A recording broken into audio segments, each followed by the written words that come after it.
Your next 5 Caillou challenge is called Scramblies. Complete the function scramble with 2 strings as input that returns true if a portion of string 1 characters can be rearranged to match string 2, otherwise return false. Notes, only lowercase letters will be used, no punctuation or digits will be included. Performance needs to be considered. So we have some examples. Consider this garbled mess. And then string 2 is world, but if you look at each letter in world, you can find each of them in this scrambled mess. For example, W, O, R, L, D, therefore it returns true. Similarly, you can find the letters of Code Wars in this mess. And you cannot, and in the last example, steak fails because there's no E in the input, right? You're close, you have 2 A's. If one of the A's were an E, then you could make steak. So that's false. I think the instructions are really clear, but it takes a little bit of thinking about to get the job done. So it's now your turn to do just that. Go ahead and pause the video. I'm going to clean this thing up a bit. It's indented a little bit too much, and then come on back when you're ready and we'll go over some solutions. So I'm going to do a LINQ kind of solution first, and then if I don't run long, which I don't think I will, we'll maybe look at a way how to do it without using LINQ.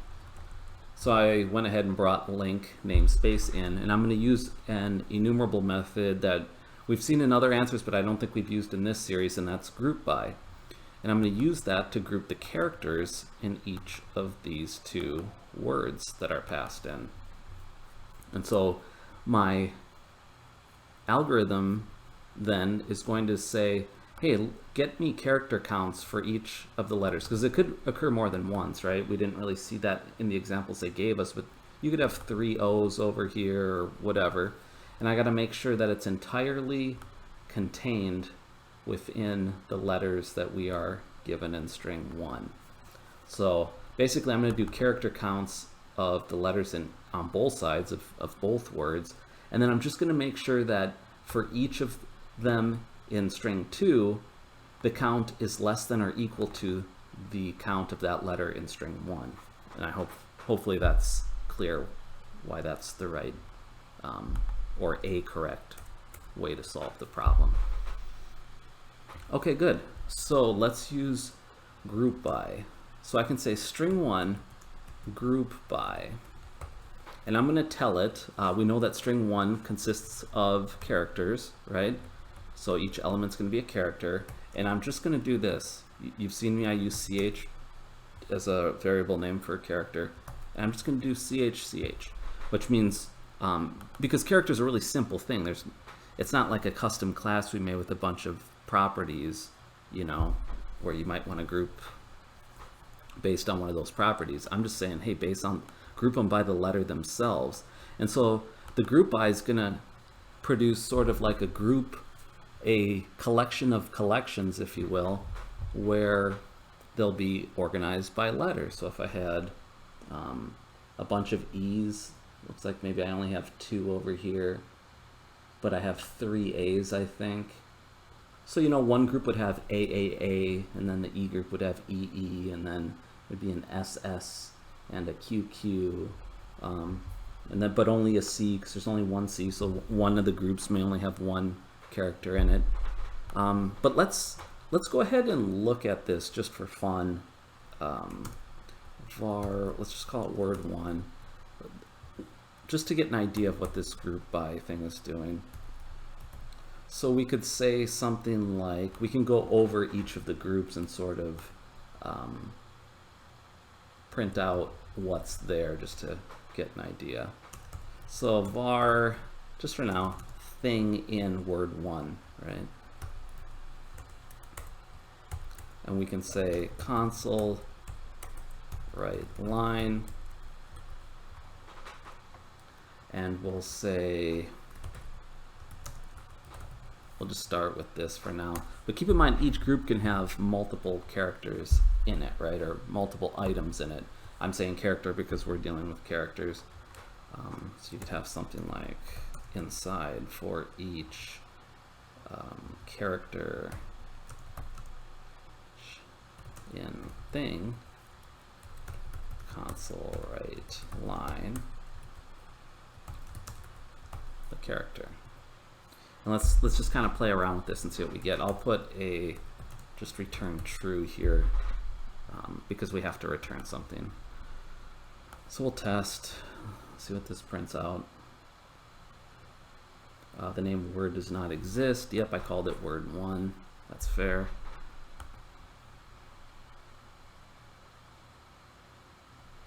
Okay, so look at this. Thing, they give you the type here, system link grouping. Something like that. So it's some kind of grouping. And if you want to see another property of this, you can do this. This might be a little more clear what's happening if I do it this way. Now look, thing, when we use the key, we see, hey, the key for the group is the letter, which is what we told it, right? We said, hey, just use the character itself. And then we're printing out all the things, and there's only one R, so we only see one of those. But let me scroll down and show you, like consider this example with E, right? You had two E's. There was 3 A's, like we said, and 2 O's, 2 S's, 2 Q's, right? So you can see the key kind of names the group, and then you can actually see the items in the group too. So cool. I think we can leverage that.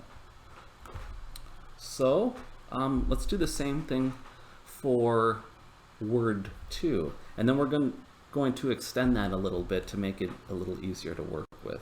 So I could say var, I like letter counts better, letter counts 2. Use 1 there, and we'll say string 2 group by ch to ch. Now at this point we know we've got this grouping, as they called it, with a key, and it's got a collection of the items in the group. That's great, but if you remember, enumerable has these convenient methods for converting to other collection types. And I don't think we've used toDictionary, but we've seen toArray and toList, right? And if you're not sure about that, just come to your docs page and say enumerable toDictionary. There we go. And it does like what you'd think, like toList and toArray. It just instead comes up with a dictionary. So feel free to read about that as you like. Remember, a dictionary consists of key value pairs, and it's efficient for getting data that you needed. It has a quick lookup because it uses hashing underneath the hood to sort of find the keys quickly, and then the value is stored with the key, so it kind of puts you right there. You can get the values really pretty efficiently. So yeah, we'll use toDictionary, and then my idea with this is to sort of convert these groups into key value pairs, where I take the key as the name of the key in the dictionary, the letter name, and then as the value I want the number of letters in this group, right? So instead of 3 copies of the same letter, I just want the number of them. Just give me the count. And by doing that, I should end up with these letter counts, right? It's a bunch of key value pairs that say the letter and then how many times the letter occurs. And then I can use that to compare word 1 against word 2 to see if word 2 can be built out of the letters in word 1. Good. So for this toDictionary now, we've got to sort of tell it how to make the key, at least the key. You can do just that, but I want to make the value be the count of the letters in that group and not just the group of letters themselves. So since group by makes groups, I'll use group for my variable name. And we saw that our group had this key property, so I will use that for my key. I will say group key, and then I'm just adding a comma because now I'm going to say how to make the value, and I'm going to say group, and then I'll use count to get the count of letters in that group. Good, and now I'll copy this to the other letter counts. Oh, we need a dot in there to chain a method. Okay, and I think we're missing a parenthesis at the end there. That looks better. Okay, good. So letter counts 1 and 2 now are dictionaries with key value pairs. I'm going to get rid of this comment now. I was trying to just help you see the group, but we don't need that. We have our dictionary now, and so now we gotta make sure the letters from 2 can be made from 1, and I'm going to use another LINQ method to do that. One I believe we have used before. I'm going to use the all method, and I'm going to give it a condition, because basically I want to say, hey, make sure all of the letter counts in letter counts 2, make sure all of them have it where the letter is found in letter counts 1, and the count of letter counts 2 for that letter is less than or equal to the count in letter counts 1. And I'll start coding. Hopefully that wasn't too wordy and confusing, but let's do this. We can say return letter counts 2.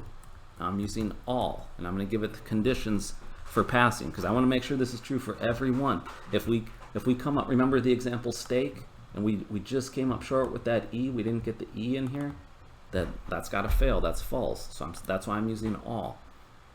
Now all, let's do those conditions that I mentioned. First, we'll say for my variable name, right, we're using a lambda here. I got to give a variable name. Since it's a dictionary, each entry in letter counts 2 is a key value pair, so I like to use KVP as a variable name for a key value pair. Maybe you want to say letter count. Letter count would be a great variable name too. I'm saying KVP, the key value pair that we're dealing with. And first of all, I want to ensure that letter counts 1 even has the character, right? Because if it doesn't, all bets are off and you failed the check. So letter counts 1, dictionary has a method called contains key where you can find out if it's in there. So we'll just say the KVP from letter counts 2, and we'll say the key property. And this will just make sure that that letter is found. If it's not, you'd already know how to return false. This will short circuit and return false. Good. And so, I'm sorry, not or, and we want to make sure the letter exists in 1. And then remember the second part I said, we have to make sure the count is less than or equal to the count in letter counts 1 to make sure it can cover all of the number of that letter that we need. So I can say and KVP value, remember that was the letter count, and we want to say that's less than or equal to letter counts 1 for that letter. It should be, remember the letter was specified in the key.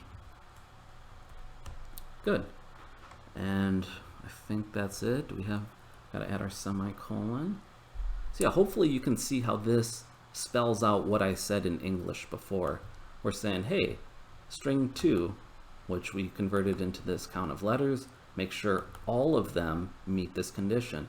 They all of their letters can be found in the first word, and the number of each of those letters, how many times that letter occurs, is less than or equal to how many times that letter occurs in letter counts 1. So not too bad, right? So let's make sure this is going to work. We'll hit the test. String does not contain a definition for group. What did I do? Oh, sure. We need group by, right? Not group. Let's try that again. Okay, good, green. And then we'll hit the larger one. Green, good. So I'll probably submit mine like this. If you want to stick around, we'll do it without LINQ too, because who needs LINQ? And this is about learning. So I'm just going to comment this solution out for now. and I'll put it back when we come back. So if you didn't want to use LINQ, you didn't need to. Let's just use it. Let's do it using built-in techniques, right? We can do that. So I'll do the same kind of strategy. I'll make a couple dictionaries with letter counts, and then I'll make sure the same conditions are true. So I could do something like dictionary, we're doing a letter to its count. That's what we're sort of mapping in our dictionary. For each letter, tell me how many times that letter occurs. We'll say word 1 here, new dictionary of char int. Got to initialize it, and we'll just copy paste this for word 2. Now we've got these 2 dictionaries. We can load them up with the letter counts. We could use a simple for each loop to do this. We could say something like for each char ch in string 1. We're going to iterate over each letter and process it. So we're going to say if not word 1 contains key ch, right? We're going to see if it exists first. I can't increment the count if the letter doesn't even exist in the dictionary, right? That would be a problem. So I'm just seeing if it doesn't exist, I'm going to add the letter to word 1. Add, and then the letter, and I'll initialize the count to 1 because we're adding the first entry. And then the else case here means that that letter already exists, so we can say plus plus word 1 for that character. So if it was at 1, it'll go up to 2, or if it was at 2, it'll go up to 3. Pretty simple. And as you imagine, you could copy the same thing for string 2. Just update your variables here. And so at this point, you have your dictionaries populated. And then, so that was like what I did with the group by 2 dictionary lines up here, these first 2 lines. We've sort of achieved that same thing. Maybe you appreciate how much more concise the former was. But anyway, now we're at the bit of checking those conditions, and we can do that in code as well. So to do that, we've already populated. We're going to go through the key value pairs in word 2 like we did before. So I could say for each key value pair, I'll just call it var key value pair in word 2. We're going to make sure all those letters exist in word 1. And so you could say, if you want the count, you could say int count equals kvp value. That tells you how many of that letter exist. And then we could say if word 1 contains key, it better, right? Key value pair key. Remember, the key is the letter, the character. If it does contain that key, then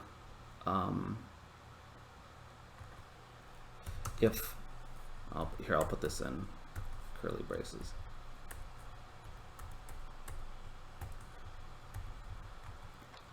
And we just want to make sure if count is greater than word 1 kvp key, so this is going to give me the letter count in word 1, and count was for word 2, right, like we did above. If that count's greater, we have a problem, and we can just say, hey, we're all done. We already know this thing's fated to return false, right? And the other case from our outer if here, if word 1 doesn't contain the key, well, hey, return false. Like, there's a letter that doesn't even exist in the first word. You can't do this, right? And then the idea is if you survive this for loop, you can simply return true. You didn't run into any of these violating conditions, so you can simply return true. And something like this should work. And again, if you don't want to use, that might be a little excessive. You could do, you don't need to make a variable there. I just like to try to spell things out.